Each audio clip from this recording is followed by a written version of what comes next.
Hello hi welcome all the competitive warriors and would బిడిజెస్. This is your Kiran Kodmuru. మరి మీ యొక్క ప్రిపరేషన్కి ఉపయోగపడేటువంటి మరొక వీడియో. సో నేను కామెంట్స్ చూస్తూ ఉన్నాను, ఎక్కువ లైక్స్ వస్తూ ఉన్నాయి కొన్ని కామెంట్స్కి.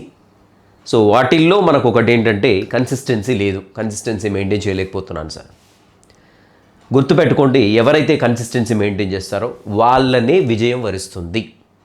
లేదు నేను కన్సిస్టెన్సీ మెయింటైన్ చేయలేకపోతున్నాను అంటే ఖచ్చితంగా రేస్లో మీరు 100% వెనకైతే ఉంటారండి. సో కన్సిస్టెన్సీ లేదంటే నిరంతరంగా కృషి చేయడం, లేదంటే సాధన చేయడం. ఎందుకు మరి కన్సిస్టెన్సీ లేకపోతుంది? మీ యొక్క ప్రిపరేషన్ ఏం డిస్టర్బ్ చేస్తుంది? సో జనరల్గా మీ యొక్క కన్సిస్టెన్సీని డిస్టర్బ్ చేసేటువంటి ఒక 10 విషయాలు అయితే చర్చిద్దామండి. ఈ వీడియో చూసిన తర్వాత మ్యాక్సిమం ఆ 10 విషయాలు ఏవైతే ఉన్నాయో ఈ 10 విషయాల్ని మార్చుకొని మీరు కన్సిస్టెన్సీ మెయింటైన్ చేయడానికి ప్రయత్నించండి. ఖచ్చితంగా ఈ వీడియో తర్వాత నో డే ఆఫ్, ఏ రోజు కూడా నెవర్ స్కిప్ ఎ డే. ఎట్టి పరిస్థితుల్లో ఏది ఎలాంటి సిచ్యువేషన్స్ ఉన్నా కూడా మీ యొక్క ప్రిపరేషన్ ఈవెన్ సింగిల్ డే కూడా ఆపకూడదు. అలా అయితేనే మీకు జాబ్ వస్తూ ఉంటుంది. ఓకేనా? సో మరి ఈ యొక్క 10 కారణాలు ఏంటి, అండ్ అదేవిధంగా మనకి 10 కారణాలని ఏ రకంగా మనం ఓవర్కమ్ చేయొచ్చు, సో ఇవన్నీ కూడా సెషన్లో డిస్కస్ చేయడానికి అయితే ప్రయత్నిద్దామండి. రైట్. సో మొట్టమొదటిది మీ గోల్ గురించి సీరియస్నెస్ లేకపోవడం. సో కీ ఫ్యాక్టర్ అండి ఇది. సో అంత సీరియస్గా ప్రిపేర్ కారండి కొంతమంది. ఏదో ప్రిపేర్ అవుతున్నారు, సో 100లో నేను ఒకరిని అలా అన్నట్టుగా ప్రిపేర్ అవుతూ ఉంటా. మీ గోల్ ఏంటి, మీకు ఎంత అవసరము, సో నేను ఎంత సీరియస్గా ప్రిపేర్ కావాల్సి ఉంటుంది అనేటువంటి సీరియస్నెస్ లేకుంటే మీ యొక్క కన్సిస్టెన్సీ ఉండదు, అల్టిమేట్గా డిస్టర్బ్ అవుతూ ఉంటుంది. సీరియస్గా ఉన్న వాళ్ళు ఎవరైనా సరే అండి, ఎట్టి పరిస్థితుల్లో ఏ రకమైన వాటి కూడా డిస్టర్బ్ కారు. సో వాళ్ళ యొక్క ప్రిపరేషన్ వాళ్ళు కంటిన్యూ చేస్తూ ఉంటారు. మీ గోల్ ఏంటి, దీని గురించి సీరియస్నెస్ లేనప్పుడు మీరు 100% మీకు మధ్య మధ్యలో స్కిప్ అయిపోతుంటుంది, మీ యొక్క ప్రిపరేషన్ అనేది బ్రేక్ అయిపోతూ ఉంటుంది. సో కాబట్టి మీ యొక్క గోల్ గురించి సీరియస్నెస్ ఉండాలి. సో అది గ్రూప్ 1, గ్రూప్ 2, డిఎస్సీనా, ఇంకా ఇతరత్ర ఏదైనా జాబా, గోల్ గురించి తప్పకుండా సీరియస్గా ఉంటేనే మీ యొక్క కన్సిస్టెన్సీ అనేది మెయింటైన్ అవుతుంది. గుర్తుపెట్టుకోండి. సో ఎప్పుడు సీరియస్నెస్ వస్తుంది అంటే మీరు ప్రజెంట్ ఉండేటువంటి సిచ్యువేషన్ ఏంటి, జాబ్ వస్తే నా సిచ్యువేషన్ ఎలా ఉంటుంది, సొసైటీలో ఏ రకమైనటువంటి గౌరవం నాకు లభిస్తుంది, ఆర్థికంగా నేను ఈ విధంగా పరిపుష్టిని కలిగి ఉంటాను, సో అదేవిధంగా నా ఫ్యామిలీలో కావచ్చు, నాకు చుట్టాల్లో కావచ్చు, నా చుట్టుపక్కల వాళ్ళు నన్ను ఎంత గౌరవిస్తారు జాబ్ వస్తే, ఓకే నన్ను ఒక మోడల్గా చూస్తారు, ఇలాంటివన్నీ కూడా మీ మనసులో ఉన్నప్పుడు మీ యొక్క సీరియస్నెస్ అనేది డిస్టర్బ్ కాదు. మీ గోల్ గురించి సీరియస్గా ఉండండి. అలా ఉన్నప్పుడే మీ యొక్క కన్సిస్టెన్సీ అనేది మెయింటైన్ అవుతుంది. లేదంటే 100% మీ యొక్క ప్రిపరేషన్ అనేది బ్రేక్ అవుతూ ఉంటుంది. అండ్ రెండో విషయం ఏంటంటే చదివింది అర్థం కాకపోవడం. ఎస్, చదివేది ఏదైతే ఉందో కంపల్సరీ మనం అర్థం చేసుకుంటూ చదవాల్సి ఉంటుంది. సో అర్థం చేసుకోకుండా చదివామనుకోండి, మనం ఏమవుతుందంటే మన బ్రెయిన్ లోడ్ చేస్తున్నట్టు. సో మన బ్రెయిన్ని లోడ్ చేస్తూ ఉంటాం. అర్థం చేసుకోకుండా బ్రెయిన్ గుర్తుపెట్టుకోవడం చాలా కష్టం అండి. సో అలా బ్రెయిన్ అనేది ఓవర్లోడ్ అయిపోతూ ఉంటుంది. ఓవర్లోడ్ అయినప్పుడు ఆటోమేటిక్గా బ్రేక్ కోరుకుంటూ ఉంటుంది అన్నమాట. అమ్మ నా బ్రెయిన్ అనేది ఓవర్లోడ్ అవుతుంది, నేను ఇన్ని విషయాలు గుర్తుపెట్టుకోవడం వేరు, అర్థం చేసుకుంటూ చదవడం వేరు. అర్థం చేసుకుంటూ చదివితే బ్రెయిన్ ఎంజాయ్ చేస్తూ చదువుతుంది. గుర్తుపెట్టుకోండి, అర్థం చేసుకుంటూ చదివితే. సో లేదు ఇంకా చదువుతున్నానంటే బ్రెయిన్ ఓవర్ బర్డెన్గా ఫీల్ అవుతూ ఉంటుంది. బ్రెయిన్ ఓవర్ బర్డెన్గా ఎప్పుడైతే ఫీల్ అయిందో కంపల్సరీ మన బ్రెయిన్ అనేది రిలాక్సేషన్ కోరుకుంటుంది. ఆ రిలాక్సేషన్ ఏదైనా కావచ్చు అండి. ఈ రిలాక్సేషన్ తోటి ఏమవుతుందంటే మీ యొక్క ప్రిపరేషన్ అనేది బ్రేక్ అవుతుంది. కాబట్టి చదివింది ఏదైతే ఉందో మీరు అర్థం చేసుకుంటూ అర్థవంతంగా ప్రశాంతంగా చదివినట్లయితే మీ బ్రెయిన్ అనేది బర్డెన్గా ఫీల్ కాదు, అదేవిధంగా బ్రేక్ కూడా కోరుకోదు. కాబట్టి చదివేది అయితే విషయం ఉంటుందో కంపల్సరీ అర్థం చేసుకుంటూ చదవండి. అండ్ మూడవది, ప్రతి చిన్న విషయాన్ని కొంతమంది మనసు మీదకి తీసుకొని ఆలోచిస్తూ ఉంటారండి. ప్రతి చిన్న విషయం అది. సో ఎలాంటి విషయమైనా కానీ, ఇంట్లో ఒక ఫ్యామిలీ మెంబర్ ఏదో ఒక మాట అన్నారు, ఎస్ చాలా హెవీగా తీసుకొని దాని గురించి ఆలోచిస్తూ ఉంటారు. లేదు మన తోటివారు ఏదో అన్నారు, హెవీగా తీసుకోవడం. తల్లిదండ్రులు ఏదో అన్నారు, హెవీగా తీసుకోవడం. సో మన పిల్లలే మనల్ని ఏదో అన్నారు, హెవీగా తీసుకోవడం. చుట్టుపక్కల వాళ్ళు ఉన్నారు, ఏదో అన్నారు, హెవీగా తీసుకోవడం. సో అట్లా రిలేటివ్స్ కావచ్చు, ఫ్రెండ్స్ కావచ్చు, వీళ్ళందరూ. సో మనిషి అన్నాక తోటివాడిని కంపల్సరీ ఏదో సందర్భంలో అంటూ ఉంటారు. సో ఇవన్నీ తీసుకున్నాం అనుకోండి, మనసు మీదికి తీసుకోవద్దు. గుర్తుపెట్టుకోండి ఒకటే. సో మనసు మీద తీసుకుంటే ఏమవుతుందంటే నిరంతరం దాని గురించే, సో మన యొక్క ప్రిపరేషన్ బ్రేక్ అయిపోతుంది. ఇక్కడ దాని గురించే ఆలోచిస్తూ ఉంటాం. కాబట్టి ఎవ్వరు ఏదన్నా పట్టించుకోకండి. సో భూమి మీద ఉండేటువంటి వ్యక్తుల్లో దాదాపు 80-90% వ్యక్తులు ఎదుటి వారిని ఏదో ఒకటి అనటానికే వారు పుడతారు. గుర్తుపెట్టుకోండి అది. ఓకేనా? సో వాళ్ళు అన్నదాన్ని మనం తీసుకున్నాం అనుకోండి, మన మనసు మీద తీసుకున్నాం అనుకోండి, అల్టిమేట్గా వాళ్ళు విన్నర్స్, మనం ఏమైతే ఫెయిల్యూర్స్ అవుతాం గుర్తుపెట్టుకోండి. వాళ్ళు విన్నర్స్ కావద్దంటే మన యొక్క కన్సిస్టెన్సీ మెయింటైన్ చేయాలి. సో మన యొక్క ఏదైతే ప్రిపరేషన్ ఉందో అది కంటిన్యూ చేయండి. సో వాళ్ళన్న దాని గురించి ఆలోచించి దాని గురించి మన బ్రెయిన్ని వేస్ట్ చేసుకొని మన ఆలోచన విధానాన్ని మార్చుకొని మన బ్రెయిన్ మన కోసం యూజ్ చేసుకోవాలి. మీరేం చేస్తున్నారు? మన బ్రెయిన్ వేరే వారి కోసం యూజ్ చేస్తూ ఉన్నారు. సో మన బ్రెయిన్ మనదే కదండి, మన కోసం యూజ్ చేసుకుందాం, మన లైఫ్ మంచిగా చేసుకోవడానికి యూజ్ చేసుకుందాం. అంతే తప్ప ఈ అమూల్యమైనటువంటి బ్రెయిన్ని వాళ్ళ కోసం యూజ్ చేస్తే వాళ్ళు విన్నర్స్, మనం ఫెయిల్యూర్స్ అవుతాం. కాబట్టి ఎవ్వరు ఏదన్నా కానీ పట్టించుకోకండి. సో పట్టించుకోకంటే అనిపిస్తుంది, బాధ అనిపిస్తుంది, అక్కడి వరకే కాసేపు ఆలోచించండి, వదిలిపెట్టేసేయండి.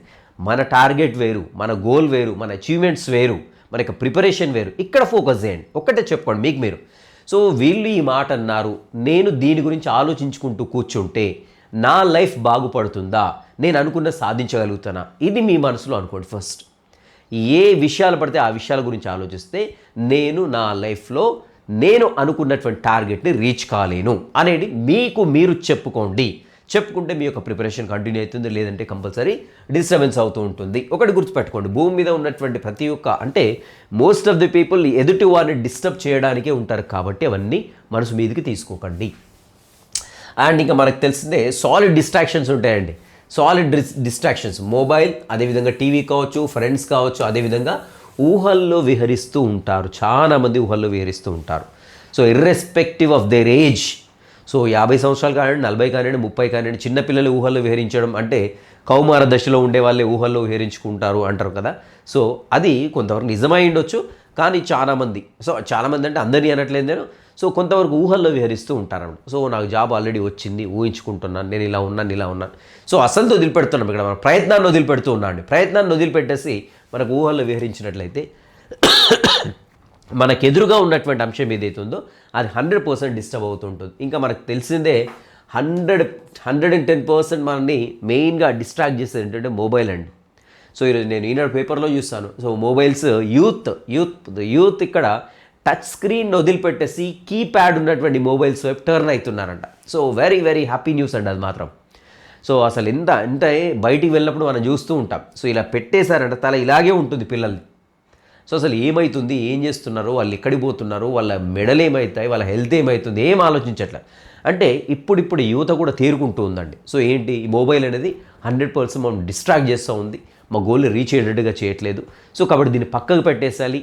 కీప్యాడ్ ఉన్నటువంటి మొబైల్స్ వాడడానికి సిద్ధంగా ఉన్నారు యువత. సో మనం ఎందుకు యూజ్ చేయకూడదు. సో మీరైనా మొబైల్ ఉన్నట్లయితే స్విచ్ ఆఫ్ చేయండి. సింపుల్, ఒకటే స్విచ్ ఆఫ్ చేయండి.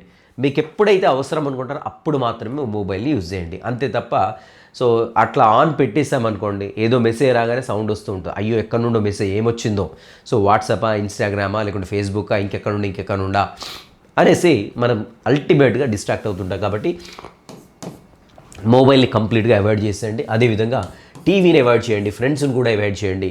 ఫ్రెండ్స్ ఎక్కడికి పోరండి, మన అనుకున్నటువంటి ఫ్రెండ్ ఎవరైతే ఉంటారో మనతోటే ఉంటారు లైఫ్ టైం.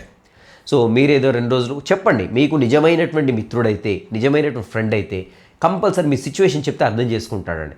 సో ఫోన్ చేస్తారా, ఇక్కడ రారా, ఇక్కడ పార్టీ చేసుకుందామంటాడు. అంటే లేదురా నేను ప్రిపరేషన్లో ఉంటే, వాడు నిజమైన ఫ్రెండ్ అయితే రైట్, అరే వాడు ప్రిపరేషన్లో ఉన్న వాడు డిస్టర్బ్ చేయొద్దు, వాడిని చదువుకొని మనమైన పార్టీ చేసుకుందామనేసి అంటాడు. అదే మీ మేలు కోరనటువంటి ఫ్రెండ్ అయితే, అరే నువ్వు వస్తావా, కంపల్సరీ రావాల్సిందే అనేసి ఫోర్స్ చేస్తుంటాడు. అంటే మిమ్మల్ని ఇక్కడ డిస్ట్రాక్ట్ చేయడానికి ట్రై చేస్తున్నాడు. కాబట్టి మంచి ఫ్రెండ్ ఎవరైతే ఉంటారో మీ యొక్క సిచ్యువేషన్ని, మీ యొక్క ప్రజెంట్ ఉండేటువంటి ప్రిపరేషన్ స్ట్రాటజీ అవుతుందో మీ ప్రిపరేషన్ కంటిన్యూ అయ్యేటట్టుగా సపోర్ట్ చేస్తాడు మంచి ఫ్రెండ్ అయితే. సో మీరు 1 సంవత్సరంగా 2 సంవత్సరాలు దూరం పెట్టినా మరి 3rd ఇయర్ కంపల్సరీ మీ దగ్గరికి వస్తుంటాడు compulsory. So mobile, TV, friends, ఊహలు వేరు చేయడం అన్నిటి కూడా మీకు డిస్ట్రాక్ట్ చేస్తూ ఉంటాయి మీ యొక్క కన్సిస్టెన్సీని. కంపల్సరీ వీటిని అన్నిటి కూడా పక్క పెట్టడానికి అయితే ప్రయత్నించండి. ప్రయత్నంగానే 100% పక్క పెడితేనే వస్తుంది. అండ్ మరొక విషయం ఏంటంటే ఆర్థికంగా సంతృప్తిగా ఉండడం, లేదంటే ఆర్థికంగా చాలా వెనకబడి ఉండడం అండి. సో దేనికోసం జాబ్ అని ఇంట్లో వాళ్ళు అడుగుతారు. ఎందుకు మన ఇంట్లో మనకి ఇన్ని స్థిరాస్తులు ఉన్నాయి, మన ఇంట్లో ఇంతమంది సంపాదిస్తున్నారు, ఇంకెందుకు సంపాదన అనేసి అంటూ ఉంటారు. సో ఇది అల్టిమేట్గా డిస్టర్బ్ చేసేటువంటి వర్డే అండి. ఎందుకంటే అసలు నేను అల్టిమేట్గా జాబ్ చేసేది ఎందుకు, సంపాదన కోసమే కదా. సంపాదన కోసం అనేది వన్ ఆఫ్ ది ఆస్పెక్ట్స్. కానీ ఒక జాబ్ వస్తే సొసైటీలో ఎంత గౌరవంగా ఉంటుంది అనేటువంటి విషయాన్ని మనం మర్చిపోతూ ఉన్నాం. ఓకేనా? సో ఎంతసేపు ఈ జాబ్ వస్తే ఇది సంపాదిస్తాను, ఈ జాబ్ వస్తే ఇంత వస్తుంది ఇన్కమ్, నాకు ఇది వస్తే ఇంత శాలరీ ఉంటుంది. సో ఇక్కడికే కన్ఫైన్డ్గా ఆలోచిస్తూ ఉంటాను అనమాట. సో కొంతమంది దీనికే స్టిక్ అయినప్పుడు ఏమవుతుందంటే, ఎస్ నాకేంటి ఇంకా అసలు అనవసరంగా నేను చదువుతున్నాను కదా, మా ఇంట్లో మంచిగా ఆస్తి బాగానే ఉంది కదా, ఎందుకు అనవసరంగా డిస్టర్బెన్స్ కావడం, సో ఎందుకు ఈ ప్రిపరేషన్, ఇంత లోడ్ ఎందుకు నేను తీసుకోవడం అనేసి పక్కకు పెట్టేస్తూ ఉంటారు. సో మీరు యాక్చువల్గా ఆలోచించండి, మీ టార్గెట్ ఏంటి? గ్రూప్ 1 జాబ్ అనుకుందాం. సో మరి గ్రూప్ 1 జాబ్ దేనికోసం మీరు గ్రూప్ 1 జాబ్ కావాలనుకుంటున్నారు? మీరు ఆర్థికంగా ముందుకు వెళ్ళడం కోసమా, లేకుంటే సొసైటీలో మంచి క్యాడర్ కోసమా, దేనికోసం అనుకుంటున్నారు? ఒకవేళ ఆర్థికంగానే మాత్రమే నేను ఈ జాబ్ కావాలనుకుంటున్నాను, నా వెనక స్థిరాస్తులు బాగా ఉన్నాయి, మా ఇంట్లో చాలామంది సంపాదిస్తున్నారంటే మీకు అవసరం లేదండి, ప్రిపరేషన్ అనేది అవసరం లేదు. సో పక్కన పెట్టేసేయండి ఓన్లీ ఆర్థికంగా అనుకుంటే. లేదు సొసైటీలో మంచి క్యాడర్లో ఉండాలంటే మాత్రం సో కంపల్సరీ మీ యొక్క ప్రిపరేషన్ కంటిన్యూ చేయొచ్చు. కాబట్టి ఆర్థికంగా సాటిస్ఫై అయ్యేటువంటి వారు కూడా మనకి ఇక్కడ డిస్ట్రాక్ట్ అవ్వడానికి ఛాన్స్ ఉందండి, మీ యొక్క కన్సిస్టెన్సీ మెయింటైన్ కాకుండా డిస్టర్బ్ చేస్తూ ఉంటుంది. ఓకేనా? అండ్ రెండో విషయం ఏంటంటే, ఆర్థికంగా చాలా వెనుకబడి ఉంటారు కొంతమంది. ఆర్థికంగా చాలా వెనుకబడి ఉన్నప్పుడు చాలా రకాల ఇబ్బందులు ఫేస్ చేయాల్సి ఉంటుంది. సో ఆర్థికంగా చాలా వెనుకబడి ఉన్నప్పుడు ఏంటంటే రకరకాల ప్రాబ్లమ్స్ రకరకాల యాంగిల్స్ నుండి రకరకాల వేస్లో వచ్చేసి టచ్ చేస్తూ ఉంటాయి. సో ఇలాంటప్పుడు చాలా వరకు మీ యొక్క ప్రిపరేషన్ డిస్టర్బ్ అయిపోతూ ఉంటుంది. సో కాబట్టి మీరు ఆర్థికంగా ఎంతైతే మీరు ప్రొవైడ్ చేసుకోగానే మీకు డిస్టర్బెన్స్ లేకుండా ఉండాలి. సో అది అప్పు తెచ్చుకోవడమా, లేకుంటే ఇంకెక్కడి నుంచైనా ప్రొవైడ్ చేసుకోవడమా, లేకుంటే ఒక పార్ట్ టైం జాబ్ చేస్తూ ప్రిపేర్ కావడమా, సో ఇలాంటివి చేసినట్లయితే మీ అంటే ఆర్థికంగా వెనకబడి ఉన్నటువంటి అభ్యర్థులు ఎవరైతున్నారో వాళ్ళకు కొంత వెసులుబాటు అనేది కలుగుతూ ఉంటుంది, మీ యొక్క ప్రిపరేషన్ డిస్టర్బ్ కాదు. సో గుర్తుపెట్టుకోండి, నేను ఈ ప్రిపరేషన్ స్టార్ట్ చేశాను, నాకు ఇలాంటి ప్రాబ్లమ్స్ రాకూడదంటే దీన్ని నేనేం చేయాలి అనేది ముందే మీరు అరేంజ్ చేసి పెట్టుకున్నట్లయితే మీకు ఎలాంటి డిస్టర్బెన్స్ అనేవి ఉండవు. అండ్ ఇంకొకటి, చదివే వాతావరణం సరిగ్గా లేకపోవడం అండి. మీరు చదివేటువంటి వాతావరణం ఏదైతే ఉందో మీకు ఒక సపరేట్ స్పెషల్ వరల్డ్గా ఉండాలి. గుర్తుపెట్టుకోండి, మీరు చదివేటువంటి వాతావరణం మీ యొక్క ఎక్కడైతే కూర్చుంటానో అది మొత్తం కూడా మీకు ఒక స్పెషల్ వరల్డ్గా ఉండాలి. సో అక్కడికి వెళ్ళారంటే మీరు ఏది కూడా గుర్తుండొద్దు, మీకు అన్నీ మర్చిపోవాలి. నా టార్గెట్ చదవడమే, నా టార్గెట్ జాబ్ మాత్రమే అనేటువంటి ఫీలింగ్ మాత్రమే ఉండాలి. అలాంటి ప్లెజెంట్ అట్మాస్ఫియర్ అనేది అక్కడ ఉండాలండి. సో అలా కాకుండా అక్కడ కూర్చోగానే అదో ఇదో డిస్టర్బెన్స్ క్రియేట్ చేస్తుంది, లేకుంటే ఎక్కడో సౌండ్ వస్తుంది, ఎక్కడో బయటికి చూసేటువంటి అవకాశం ఉంటుంది. సో ఇలాంటివి ఉండకూడదండి. సో లేకుంటే కాసేపు కూర్చోగానే అన్కంఫర్టబుల్గా ఫీల్ అవుతున్నాను, సో ఇలాంటి సిచ్యువేషన్స్ ఉండొద్దు. మీరు ఎక్కడైతే చదువుతున్నారో చాలా కంఫర్టబుల్ వాతావరణం ఉండాలి. అది ఫిజికల్గా కావచ్చు, మెంటల్గా కావచ్చు, చుట్టుపక్కల ఉండే సరౌండింగ్స్ నుండి కావచ్చు, మొత్తం కూడా ప్లెజెంట్ అట్మాస్ఫియర్ ఉంటేనే మీ యొక్క ప్రిపరేషన్ కంటిన్యూ అవుతుంది.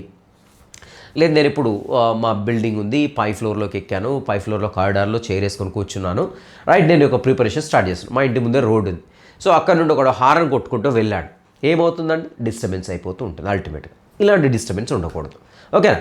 లేదు నేను కింద కూర్చొని చదువుతున్నాను, నడుములో ప్లేసే, మెడలో ప్లేసే, అది అన్కంఫర్టబుల్గా ఉండేటువంటి సిచ్యువేషన్. సో ఇలాంటి సిచ్యువేషన్స్ అని మీకు క్రియేట్ కావద్దంటే మంచి రీడింగ్ చైర్ కొనుక్కోండి.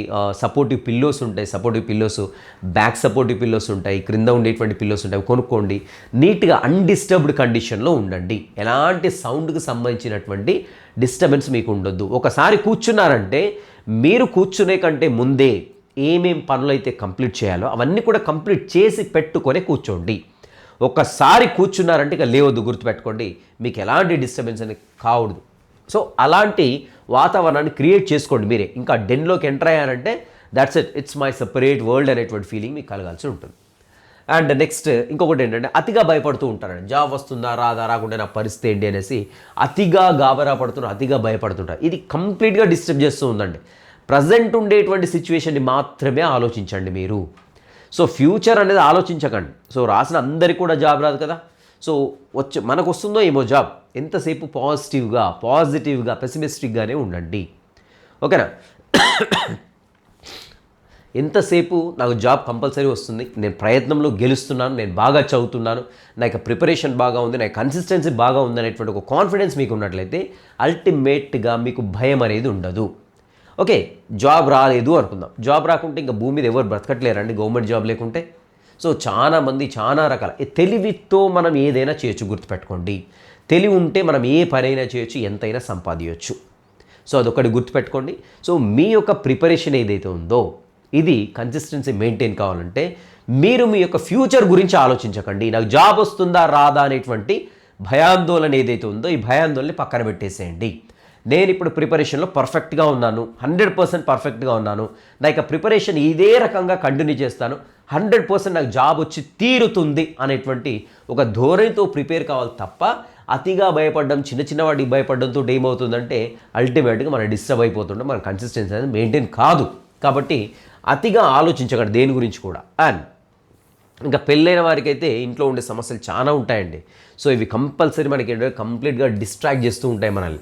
సో పిల్లలు కావచ్చు, ఇంట్లో ఉండేటువంటి రకరకాల బాధ్యతలు కావచ్చు, బయటికి పోయి అది తీసుకురావడం, ఇది తీసుకురావడం, ఆ పని చేయడం, ఈ పని చేయడం. సో ఇంకా సోదరీమణులకైతే చాలా అంటే ఒక ఫ్యామిలీని లీడ్ చేయాలంటే, ఒక ఫ్యామిలీని ముందుకు తీసుకెళ్లాలంటే వాళ్ళు ఎంత కష్టపడతారంటే అంత కష్టపడతారు రియలీ.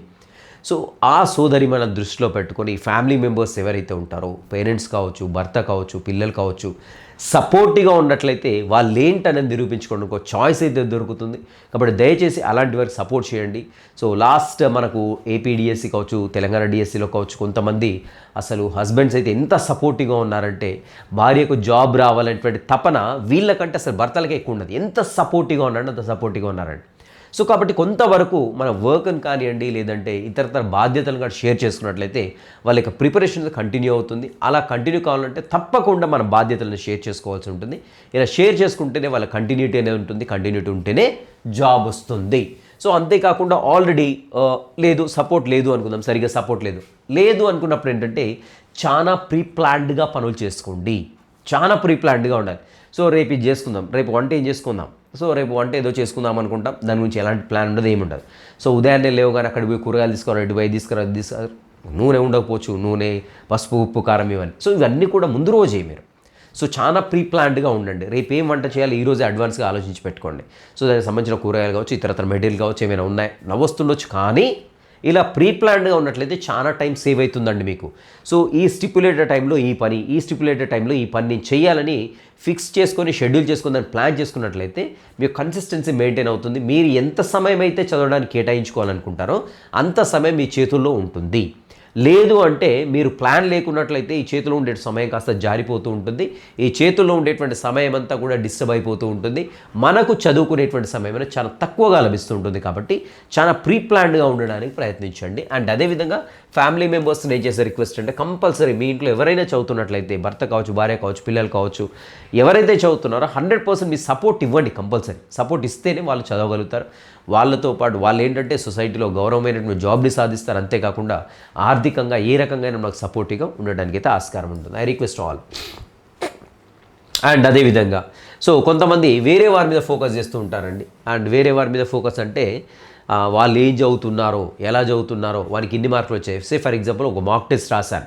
సో మా ఫ్రెండ్కు 40 మార్కులు వచ్చాయి, నాకు 20 మార్కులు వచ్చాయి. సో ఇక్కడ మన గురించి వదిలిపెట్టేస్తారు. సో మనం ఎక్కడ తప్పు చేస్తున్నాం, మనం ఎలా డెవలప్ చేసుకోవాలి, ఎందుకు తప్పు చేస్తున్నాను, ఎలా ఇంప్రూవ్ చేసుకోవాలి, ఏం చదవాలి అనేది వదిలిపెట్టేసి వారికి ఎందుకు ఎక్కువ మార్కులు వచ్చాయి, ఆమెకి ఎందుకు ఎక్కువ మార్కులు వచ్చాయి, ఇలా ఫోకస్ చేస్తూ ఉంటాం. అంటే మన బ్రెయిన్ని ఇంతకుముందు చెప్పినట్టుగా మన కోసం కాకుండా ఇతరుల కోసం యూజ్ చేస్తూ ఉన్నాము. మన బ్రెయిన్ని స్వార్థంగా మన కోసమే వాడుకుందాం.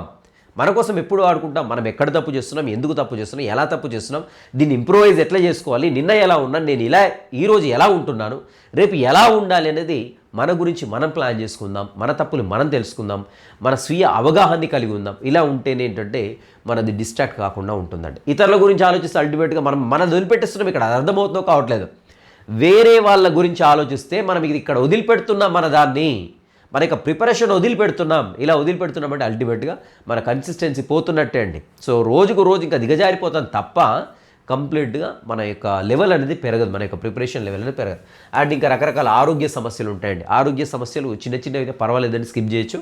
కానీ ఆరోగ్య సమస్యలు పెద్దవి అనుకోండి, కంపల్సరీ ఫస్ట్ వాటిని షూట్అవుట్ చేసేసుకోండి. ఆ యొక్క ఆరోగ్య సమస్యలు ఏమైతే ఉన్నాయో వాటిని షూట్అవుట్ చేసుకోండి. ఫస్ట్ ఎలాంటి సమస్య ఉన్నా దానికి ఒక సొల్యూషన్ ఉంటుంది. సో చనిపోయేటువంటి మనుషులను కూడా బ్రతికించేటువంటి రోజులు ఇవి. కాబట్టి ఎలాంటి ఆరోగ్య సమస్య ఉన్నా దాన్ని పూర్తి చేసుకొని దాన్ని నయమైన తర్వాత మాత్రమే మీ యొక్క ప్రిపరేషన్ని కంటిన్యూ చేయండి. లేదంటే ప్రతి ఒక్క రోజు 2 రోజులకు ఒకసారో మళ్ళీ అది రైజ్ అవుతూ ఉంటుంది. ఆ యొక్క హెల్త్ ఇష్యూ అనేది రైజ్ అవుతుంటుంది. సో ఇలా అయినప్పుడల్లా కంప్లీట్గా మనం డిస్టర్బ్ అవుతూ ఉంటామండి. అండ్ ఇంకా నోటిఫికేషన్ రాలేదులే, ఇంకా ఇప్పుడు ఏముంది ప్రిపరేషన్ అనేసి కొన్ని రోజులు చదువుతారండి. ఒక 10 రోజులు చదివిన తర్వాత వాట్సాప్లో, న్యూస్ పేపర్లో ఇక్కడ న్యూస్ వచ్చేస్తూ ఉంటుంది. సో నోటిఫికేషన్ ఒక 2 నెలలు ఆలస్యం. సో ఎలక్షన్స్ ఉన్నాయి, నోటిఫికేషన్ ఇప్పుడు రాదు అసలు నోటిఫికేషన్ వస్తుందా రాదా, 10 రకాల వీడియోలు, 10 రకాల న్యూస్ పేపర్లు, ఒక్కొక్క దాంట్లో ఒక్కొక్క రకమైన న్యూస్.